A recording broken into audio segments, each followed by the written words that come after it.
আজ 21শে আগস্ট শুক্রবার সংবাদের শুরুতেই দেখে নেব আজকের শিরোনাম। রাতের অন্ধকারে আচমকা স্বাস্থ্যকেন্দ্রে স্বাস্থ্যমন্ত্রী, ডাক্তার নার্সদের চমকে দিয়ে কি দেখলেন? পরজন্মে ডাক্তার হব, নেট পরীক্ষার্থীর চিরকুট ঘিরে শোক, মর্মান্তিক পরিণতি 19 বছরের তরুণের। যন্তর মন্তরে পুলিশের লাঠিচার্জ, কাঁদানে গ্যাস, তদন্তে নামল সুপ্রিম কোর্টের বিশেষ কমিটি। পাকিস্তানি গুপ্তচর সন্দেহে সফটওয়্যার ইঞ্জিনিয়ার গ্রেপ্তার, এসটিএফ এর জালে দিল্লি থেকে প্রদীপ্ত। চিকেন স্নেকে নজর, অমিত শাহের উত্তরবঙ্গ সফরে সীমান্ত নিরাপত্তায় বড় বৈঠক। 27 বার কোপ, প্রধান শিক্ষিকাকে খুনের অভিযোগে স্কুলের 2 পড়ুয়া, বাবু শব্দে মিলল রহস্যের সূত্র। স্কুল শিক্ষকের বাড়িতে মিনি ফ্যাক্টরি, ব্রাউন সুগার ও জাল নোট উদ্ধার করে ঘিরে চাঞ্চল্য। অন্নপূর্ণার টাকা ঢোকেনি, জেলায় জেলায় মহিলাদের বিক্ষোভ, কোথাও ভাঙচুর, রাস্তা অবরোধ। রক্ত নেই বলে আর ফেরানো যাবে না রোগীকে, ব্লাড সেন্টারগুলিকে কড়া নির্দেশ রাজ্যের। পুরনো টেন্ডার নিয়ে নবান্নের কড়া নির্দেশ, 1 মাসের মধ্যে ফয়সালা, নইলে বাতিল। বিস্তারিত শুরু করার আগে ছোট্ট একটি অনুরোধ, আপনি কোন জেলা থেকে দেখছেন কমেন্ট করে অবশ্যই জানান, আর চ্যানেলটি সাবস্ক্রাইব, ভিডিওটি লাইক ও শেয়ার করতে ভুলবেন না। এবার চলুন বিস্তারিত খবরে। রাতবিরেতে আচমকাই পূর্ব বর্ধমানের স্বাস্থ্যকেন্দ্রে হাজির রাজ্যের স্বাস্থ্যমন্ত্রী ডক্টর শারদত্ত মুখোপাধ্যায়। তার আচমকা উপস্থিতিতে অবাক হয়েছেন হাসপাতালের ডাক্তার নার্সরাও। বৃহস্পতিবার রাত প্রায় 9টা নাগাদ বরশুল ব্লক প্রাথমিক স্বাস্থ্যকেন্দ্রে পৌঁছন স্বাস্থ্যমন্ত্রী। তার আসার খবর আগে থেকে জেলা স্বাস্থ্য দপ্তর বা পুলিশ কারো কাছেই ছিল না। স্বাস্থ্যকেন্দ্রে ঢুকে জরুরি বিভাগ এবং ইনডোর বিভাগ ঘুরে দেখেন তিনি। চিকিৎসক, নার্স, স্বাস্থ্যকর্মী, রোগী এবং তাদের পরিজনদের সাথে কথা বলেন। এমনকি এক নার্সের কাজের প্রশংসা করে তার পিঠে হাতও রাখেন মন্ত্রী। এরপর ফ্রিজার খুলে ওষুধ ও ভ্যাকসিনের স্টক খতিয়ে দেখেন। বিভিন্ন ওষুধের প্যাকেট পরীক্ষা করে দেখেন সেগুলোর মেয়াদ শেষ হয়েছে কিনা। হাসপাতালের একাধিক রেজিস্টার ও নথিও পরীক্ষা করেন তিনি। স্বাস্থ্যমন্ত্রী জানান, চিকিৎসা কেন্দ্রের শিক্ষা, পরিষেবা ও নার্সিং ব্যবস্থা ভালো, তবে পরিষ্কার পরিচ্ছন্নতার দিকে আরও নজর দেওয়া প্রয়োজন। রোগীদের পরিজনদের সঙ্গে হাসি মুখে কথা বলেন মন্ত্রী। পাশাপাশি জানান, এই স্বাস্থ্যকেন্দ্রের চিকিৎসক কোয়ার্টারে তিনি আগেও একাধিকবার থেকেছেন। অর্থাৎ রাতের এই আকস্মিক পরিদর্শনে স্বাস্থ্যকেন্দ্রের পরিষেবা থেকে ওষুধের স্টক সবকিছুই নিজের চোখে খতিয়ে দেখলেন রাজ্যের স্বাস্থ্যমন্ত্রী। 19 বছরের নিট পরীক্ষার্থী সুরজ সুভাষ সেলডির মর্মান্তিক মৃত্যু ঘিরে চাঞ্চল্য ছড়িয়েছে মহারাষ্ট্রে। ছত্রপতি সম্ভাজিনগর জেলার বোজাপুর বাসিন্দা সুরজ নিজের ঘরে মৃত অবস্থায় উদ্ধার হন। পুলিশের হাতে এসেছে মা বাবার উদ্দেশ্যে লেখা একটি ছোট্ট চিরকুট। সেখানে লেখা ছিল, মা বাবা, আমাকে ক্ষমা করো, পরজন্মে আমি তোমাদের জন্য অবশ্যই ডাক্তার হব। পরিবার সূত্র জানা গিয়েছে, সুরজ দীর্ঘদিন ধরে নিট পরীক্ষার প্রস্তুতি নিচ্ছিলেন। সারাদিন ধরে পড়াশোনা করতেন তিনি। প্রাথমিক তদন্তে পুলিশের অনুমান, পড়াশোনা এবং ভবিষ্যৎ নিয়ে মানসিক চাপের কারণেই এই মর্মান্তিক ঘটনা ঘটে থাকতে পারে। ঘটনা তদন্ত শুরু করেছে পুলিশ। মেধাবী তরুণের এমন পরিণতিতে শোকের ছায়া নেমে এসেছে পরিবারে। এর আগে জুলাইয়ের শেষ সপ্তাহেও মহারাষ্ট্রের আহিল্যনগরে এক তরুণী নিট পরীক্ষার্থীর মৃত্যু হয়েছিল। তার কাছ থেকেও একটি চিরকুট উদ্ধার হয়। ফলে এরপর এমন ঘটনার ফের প্রশ্নের মুখে পড়ল নিট পরীক্ষার্থীর উপর তৈরি হওয়া প্রবল মানসিক চাপ। যন্তর মন্তরে পড়ুয়াদের আন্দোলনে পুলিশের অতিরিক্ত বল প্রয়োগের অভিযোগ খতিয়ে দেখতে বিশেষ তদন্ত কমিটি গড়ল সুপ্রিম কোর্ট। 5 সদস্যের এই কমিটির নেতৃত্বে রয়েছেন সুপ্রিম কোর্টের অবসরপ্রাপ্ত বিচারপতি আর সুভাষ রেড্ডি। গত 20 জুলাই প্রশ্ন ফাঁসের প্রতিবাদে সংসদ চলো কর্মসূচিতে ধুন্ধুমার পরিস্থিতি তৈরি হয়েছিল। পড়ুয়াদের ব্যারিকেড ভাঙার চেষ্টার পর পুলিশ লাঠিচার্জ, কাঁদানে গ্যাস এবং পেলেট গান ব্যবহার করেছিল বলে অভিযোগ ওঠে। এবার সেই অভিযোগের পাশাপাশি মহিলা বিক্ষোভকারীদের সঙ্গে পুলিশের আচরণ, পুলিশ কর্মীদের উপর পাল্টা হামলা এবং সরকারি সম্পত্তি নষ্টের অভিযোগও খতিয়ে দেখবে কমিটি।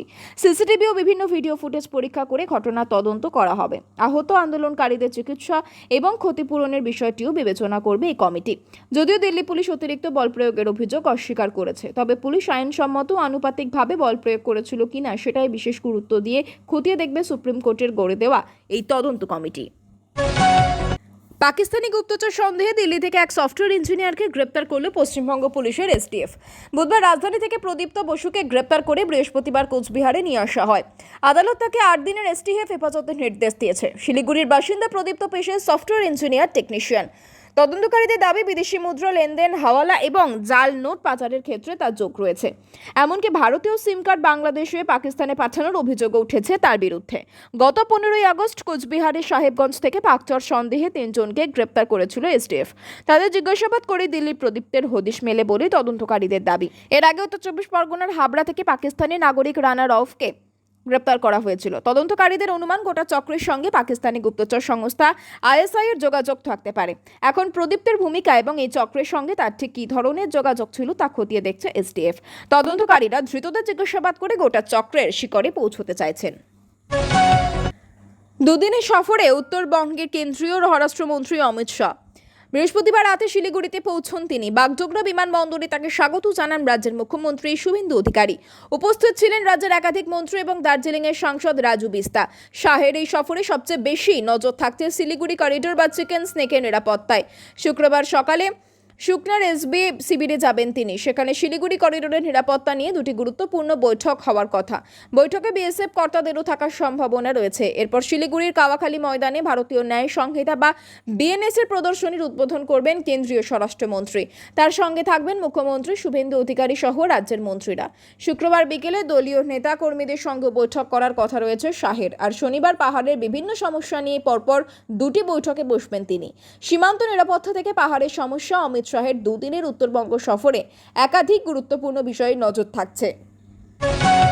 তেলেঙ্গানায় প্রধান শিক্ষিকাকে নৃশংসভাবে খুনের অভিযোগ উঠল তার স্কুলের 10ম শ্রেণীর 2 পড়ুয়ার বিরুদ্ধে। নিহত শিক্ষিকার নাম কল্লুরূপা রেড্ডি। নলগোন্ডার কোন্ডামালেপল্লির একটি বেসরকারি স্কুলের প্রধান শিক্ষিকা ছিলেন তিনি। গত 12ই আগস্ট নিজের বাড়ি থেকে তার ক্ষতবিক্ষত দেহ উদ্ধার হয়। পুলিশ সূত্রে খবর তাকে 27 বার কোপানো হয়েছিল। তদন্তে রহস্যের সমাধান হয় একটি শব্দের সূত্র ধরে বাবু। ফোনের কল রেকর্ড খতিয়ে দেখার সময় এই শব্দটি তদন্তকারীদের নজরে আসে। এরপর স্কুলের পড়ুয়াদের জিজ্ঞাসাবাদ শুরু করে পুলিশ। সন্দেহ হয় 5 দশম শ্রেণীর ছাত্রের ওপর। তদন্তকারীরা দেখেন ওই 5 ছাত্র ঘটনার পর থেকে স্কুলে আসছিল না। তাদের মধ্যে দুজন হঠাৎ প্রচুর টাকা খরচ করে বন্ধুদের নিয়ে পার্টি করছিল। এরপর বুধবার 2 ছাত্রকে আটক করে পুলিশ। জেরায় তারা খুনের কথা স্বীকার হয়েছে তদন্তকারীদের দাবি। পুলিশের দাবি শিক্ষিকার বাড়ি 5 দিন ধরে রেকি চড়েছিল 2 ছাত্র।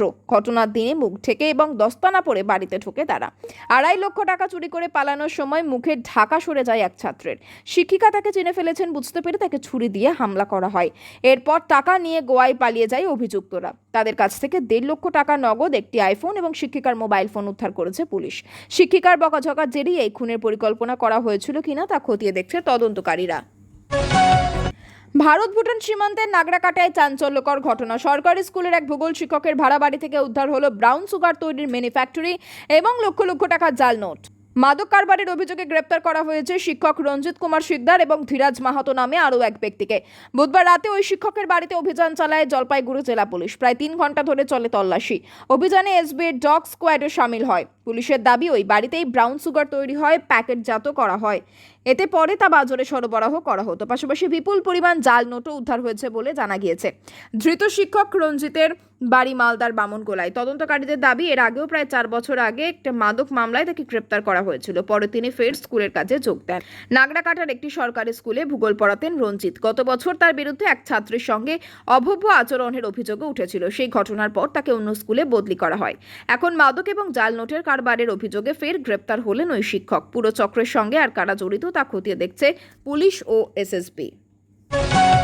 অন্নপূর্ণা যোজনার টাকা না মেলে জেলে জেলে বিক্ষোভে সামিল মহিলারা। 17ই আগস্ট থেকে এই মাসে টাকা দেওয়ার কথা থাকলেও 20 তারিখ পর্যন্ত বহু উপভোক্তার অ্যাকাউন্টে টাকা ঢোকেনি বলে অভিযোগ।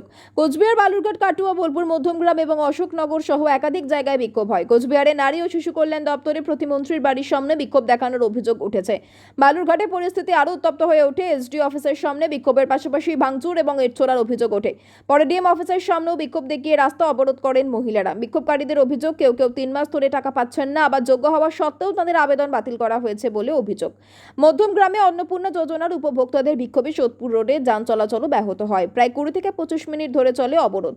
অন্যদিকে প্রশাসনের এক কর্তার দাবি, অনেকের ক্ষেত্রে ব্যাংকিং সমস্যা এবং আধার লিঙ্কের সমস্যার কারণে টাকা পৌঁছয়নি। কিছু আবেদন অনুমোদিত হওয়ার পরেও অ্যাকাউন্টে টাকা ঢোকেনি। বিষয়গুলি খতিয়ে দেখা হচ্ছে বলে জানিয়েছে প্রশাসন। রোগীর স্বার্থে ব্লাড সেন্টারগুলির জন্য কড়া নির্দেশ জারি করল রাজ্য সরকার। বৈধ রিকুইজিশন থাকা সত্ত্বেও প্রয়োজনীয় রক্ত বা রক্তের উপাদান দিতে অকারণে দেরি করা যাবে না। এমনকি রক্ত নেই বলে দায় এড়িয়ে যাওয়া যাবে না।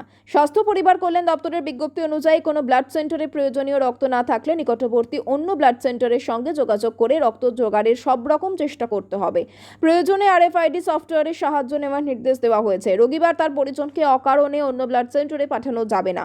থ্যালাসেমিয়া সহ যাদের নিয়মিত রক্তের প্রয়োজন তাদের নিরবচ্ছিন্ন নিরবচ্ছিন্নভাবে সময় মতো রক্ত দেওয়ার উপর বিশেষ গুরুত্ব দেওয়া হয়েছে। পাশাপাশি ব্লাড সেন্টারের কর্মীদের রোগী ও তাদের পরিজনদের সঙ্গে ভদ্র, সহানুভূতিশীল এবং রোগী বান্ধব আচরণ করতে হবে। কোনো রকম দুর্ব্যবহার, হয়রানি বা অপ্রয়োজনীয় বিলম্ব হলে তা গুরুত্ব দিয়ে দেখা হবে। ওই নির্দেশিকা অবিলম্বে কার্যকর করার পাশাপাশি সমস্ত ব্লাড সেন্টারের ইনচার্জকে নিয়মগুলি কঠোরভাবে মেনে চলা নিশ্চিত করতে বলা হয়েছে। নবান্নের প্রকিউরমেন্ট পোর্টালে দীর্ঘদিন ধরে ঝুলে থাকা পুরনো টেন্ডার নিয়ে এবার কড়া নির্দেশ রাজ্য সরকারের। আগামী 1 মাসের মধ্যে সমস্ত অমীমাংসিত টেন্ডারের বিষয়ে চূড়ান্ত সিদ্ধান্ত নিতে হবে। হয় টেন্ডার চূড়ান্ত করতে হবে, না হলে বাতিল করতে হবে। বৃহস্পতিবার অর্থ দপ্তরের তরফে এই নির্দেশিকা জারি করা হয়েছে। সরকারের দাবি, বহু টেন্ডার দিনের পর দিন পোর্টালে পড়ে থাকায় অকারণে জায়গা আটকে যাচ্ছে এবং ডিজিটাল পোর্টালের স্বাভাবিক কাজকর্ম ব্যাহত হচ্ছে। নির্দেশ অনুযায়ী 31 আগস্ট 2025 পর্যন্ত যে সমস্ত টেন্ডার ডাকা হয়েছিল সেগুলি দ্রুত নিষ্পত্তি করতে হবে। কোনো টেন্ডার আদালতের মামলা বা আইনি জটিলতার কারণে আটকে থাকলে সেই তথ্য 1 মাসের মধ্যে অর্থ দফতরকে জানাতে হবে। আর নির্দিষ্ট সময়ের মধ্যে কোনো তথ্য না দিলে ধরে নেওয়া হবে ওই টেন্ডার বাতিল করতে সংশ্লিষ্ট কর্তৃপক্ষের আপত্তি নেই। সেক্ষেত্রে 1 মাস পর পুরনো টেন্ডারগুলি পোর্টাল থেকে স্বয়ংক্রিয়ভাবে বাতিল হয়ে যাবে। সরকারের এই কড়া পদক্ষেপের লক্ষ্য সরকারি টেন্ডার প্রক্রিয়ায় গতি আনা এবং প্রকিউরমেন্ট পোর্টালকে অপ্রয়োজনীয় পুরনো টেন্ডার থেকে মুক্ত করা।